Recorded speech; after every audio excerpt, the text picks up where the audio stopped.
নমস্কার বন্ধুরা, আবারও একটা নতুন রেসিপিতে সবাইকে স্বাগত। তো চলো আজকের রেসিপি শুরু করা যাক। আজ আমি গুড় ও তিলে দিয়ে এই নাড়ু বানিয়ে দেখাবো। তো নাড়ুটা কিভাবে বানাচ্ছি দেখতে থাকুন। তো প্রথমে কড়াইটা ভালো করে গরম হতে দিয়ে দিয়েছি। এবার কড়াইয়ের মধ্যে বাটি মেপে আমি 250 গ্রামের মতো তিল দিয়ে দিচ্ছি। তিলটা দিয়ে তিলটাকে খুব ভালো করে আমাকে ভেজে নিতে হবে। আর গ্যাসের ফ্লেমটা একদম কম রেখে অনবরত নেড়ে চেড়ে তিলটাকে ভেজে নিতে হবে একটা সুন্দর কালার এসে যাওয়া পর্যন্ত। তো গ্যাসের ফ্লেমটা হাই করা যাবে না, তাহলে কিন্তু পুড়ে যাবে আর সব তিলগুলো কিন্তু ভালো করে ভাজা যাবে না। তাই এই ভাজাটা খুব আস্তে আস্তেই ভাজতে হবে আর এইভাবে নাড়তে থাকতে হবে। তো এইভাবে অনবরত নেড়ে আমি তিলটাকে ভালো করে ভেজে নিচ্ছি দেখুন। আর এভাবে যদি তৈরি করেন একদম পারফেক্ট হবে নাড়ুগুলো। তো দেখুন একটা সুন্দর কালার চলে এসছে তিলের মধ্যে। এটা কিন্তু একদম রেডি হয়ে গেছে, এর চেয়ে বেশি আর আমি ভাজবো না। তো এবার এটাকে একটু ঠান্ডা করে নেব গ্যাসটা বন্ধ করে। তারপর এটাকে আমি ভালো করে গুঁড়ো করে নেব। তো অবশ্যই গুঁড়ো করার আগে এটাকে খুব ভালো করে ঠান্ডা করে নিতে হবে। এভাবে একটু নেড়ে চেড়ে নিলাম। এবার এটাকে আমি মিক্সির জারের মধ্যে দিয়ে ভালো করে গুঁড়ো করে নেব। ঠান্ডা করে নিয়েছি, এবার এটাকে গুঁড়ো করে নিয়ে চলে আসছি। আর ততক্ষণে এখানে আমি 500 গ্রামের মতো গুড় নিয়েছি। যেহেতু 250 তিল ছিল, তাই 250 গ্রাম তিলের জন্য এখানে 500 গ্রাম গুড় দিতে হবে। তিল সবসময় যতটা তিল থাকবে তার ডবল কিন্তু গুড় লাগে। তো এবার গুড়টাকে একটু ছোটো ছোটো করে কেটে নিচ্ছি, এতে গলানোতে সুবিধা হবে। আর বড়ো থাকলে একটু গলতে দেরি লাগে, সেই কারণে একটু ভেঙে নিচ্ছি গুড়গুলোকে। আর এইভাবে যদি তিলের নাড়ু বানানো যায় তাহলে কিন্তু একটাও শক্ত হবে না আর মুখে দিলেই মিলিয়ে যাবে, এতটা সুন্দর হয় যদি এভাবে করা হয়। তো এবার কড়াইটা গরম হতে দিয়ে এবার আমি গুড় দিয়ে দিলাম।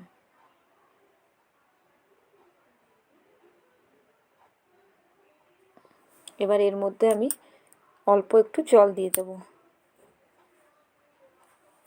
2 চামচের মতো এখানে আমি জল ব্যবহার করলাম। দিয়ে এবার গুড়টাকে ভালো করে গলিয়ে নেব। এভাবে নেড়ে চেড়ে কিছুক্ষণের মধ্যে নাড়াচাড়া করলেই গুড়টা খুব ভালো করে গলে যাবে।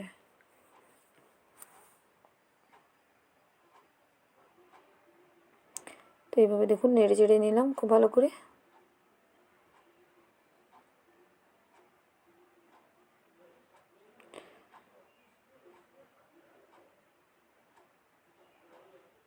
এভাবে নেড়ে চেড়ে দেখুন একদম গলিয়ে নিয়েছি। আর এভাবে কিন্তু যেগুলো ডাব আছে সেগুলো কিন্তু গলে যাবে, খুব তাড়াতাড়ি গলে যাবে, খুব একটা দেরি লাগবে না। খুব ভালো মতো ফুটে উঠেছে দেখুন। এভাবে গুড়টা যখন ফুটে উঠবে আর একটা সুন্দর গন্ধ বেরিয়েছে, এবার এটাকে কিন্তু একবার আমি বাটির মধ্যে জল দিয়ে একটু দেখে নেব যে গুড়ের পাকটা ঠিকঠাক হয়েছে কিনা। তো এবার দিয়ে যে এটা কিন্তু বাটির মধ্যে চিটে যাচ্ছে, তার মানে আমার পাকটা এখনও ঠিকঠাক হয়নি। আরও একটু 1 থেকে 2 মিনিট গুড়টাকে ফুটিয়ে নেব ভালো করে। তারপর ফিরে দেখাচ্ছি কীরকম হয়েছে। তারা 1 থেকে 2 মিনিট আমি একটু ফুটিয়ে নিচ্ছি।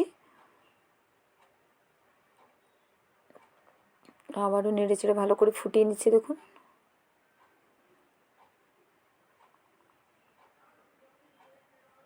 অনেক সময় তিলের নাড়ু করতে গিয়ে শক্ত হয়ে যায়, তো এভাবে করলে কিন্তু কোনোভাবেই শক্ত হবে না।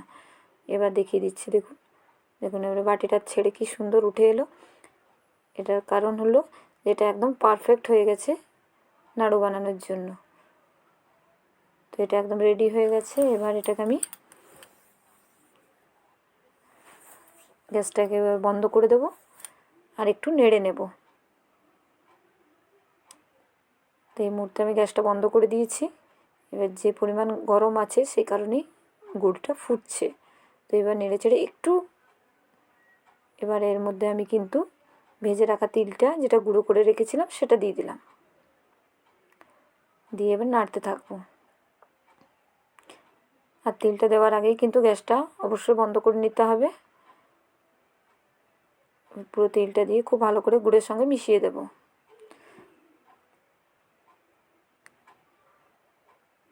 তো খুব ভালো করে মিশিয়ে নিচ্ছি। আর আমার রেসিপিগুলো ভালো লাগলে লাইক কমেন্ট করতে ভুলবেন না। অবশ্যই চ্যানেলটিকে সাবস্ক্রাইব করার অনুরোধ রইল সকলকে। যে সকল বন্ধু ফেসবুক থেকে দেখছেন অবশ্যই পেজটা ফলো করার অনুরোধ রইল। তো এভাবে এখন দেখুন, এখন কিন্তু বেশ নরম লাগছে। তো এটা কোনোভাবে ভয় পাওয়ার কিছু নেই। এটা কিছুক্ষণের মধ্যেই কিন্তু নাড়তে নাড়তে একদম জমাট বেঁধে যাবে। তো একটু ঠান্ডা করে নেব, কারণ এখন নাড়ু করা যাবে না, অতিরিক্ত গরম আছে। তো একটু এভাবে নাড়তে থাকলেই কিন্তু কিছুক্ষণের মধ্যেই বেশ অনেকটাই শুকনো হয়ে যাবে। তো নাড়তে থাকতে হবে, নাড়তে নাড়তেই বেশ অনেকটা শুকনো হয়ে যাবে। দেখুন কিছুক্ষণ এইভাবে রেখে দিলাম, এই যে অনেকটাই শুকনো হয়ে গেল। এবার এর থেকে হাতে একটু তেল মাখিয়ে নিয়েছি, তারপর এভাবে নাড়ু পাকিয়ে নিচ্ছি। নাড়ুগুলো যেমন বড় ছোট আপনাদের নিজেদের মতো সাইজ করে নেবেন, যেরকম পছন্দ করেন। তো এভাবে আমি গোল গোল করে সমস্ত নাড়ুগুলো তৈরি করে নিচ্ছি। আর এটা কিন্তু বহুদিন পর্যন্ত আপনি সংরক্ষণ করে রাখতে পারেন। তো আমার সব নাড়ুগুলো একদম রেডি হয়ে গেছে। কতটা সুন্দর হয়েছে দেখুন। আর খেতেও কিন্তু একদম নরম হবে। এমনিতে উপর থেকে যেরকম ভাব দেখাচ্ছে, ভেতর থেকে একদম নরম। তো আজকের মতো এই পর্যন্ত।